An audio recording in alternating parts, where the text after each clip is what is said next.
پاکستانی کھلاڑیوں کی ماہانہ تنخواہ کتنی ہوتی ہے اور کون کون سی سہولتیں دی جاتی ہیں؟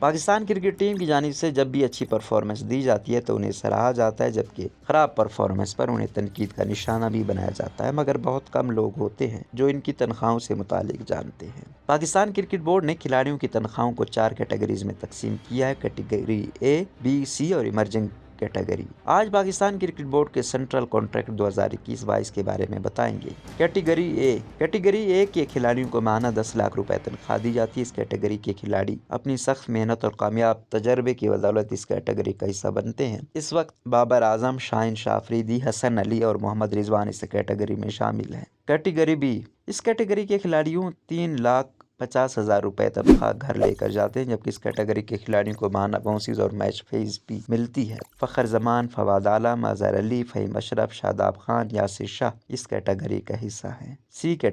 سی کیٹیگری میں شامل کھلاڑیوں کو 1,98,000 روپے تنخواہ دی جاتی ہے، جبکہ انہیں اضافی تنخواہ، بونسز اور میچ فیس بھی دی جاتی ہے۔ اس کیٹیگری میں محمد حسنین، محمد نواز، عابد علی، امام الحق، حارث رؤف، نعمان علی اور سرفراز احمد شامل ہیں، جبکہ ایمرجنگ کیٹیگری میں شاہ نواز دانی، عثمان قادر اور عمران بٹ شامل ہیں۔ جبکہ sportkz.com کی ویب سائٹ کے مطابق بابر اعظم، حسن علی، محمد رضوان، شاہین شاہ افریدی کی بنیادی تنخواہ تقریباً 11 لاکھ ہو سکتی ہے۔ T20 کی فیس تقریباً 75,000، ون ڈے کی فیس تقریباً 1 لاکھ اور ٹیسٹ فیس تقریباً 1,25,000 روپے ہو سکتی ہے۔ دوسری جانب شاداب خان، یاسر شاہ، اظہر علی، فخر زمان، فواد عالم اور فہیم اشرف کی بنیادی تنخواہ تقریباً 12.7 لاکھ ہو سکتی ہے۔ T20 کی فیس تقریباً 75,000، ون ڈے کی فیس تقریباً 1 لاکھ اور ٹیسٹ فیس تقریباً 1,25,000 ہو سکتی ہے۔ دوسری جانب شاہ نواز دانی کی بنیادی تنخواہ تقریباً 2.5 لاکھ روپے ہو سکتی ہے، جبکہ شاہ نواز دانی کی بھی T20 فیس تقریباً 75,000، ون ڈے کی فیس تقریباً 1 لاکھ اور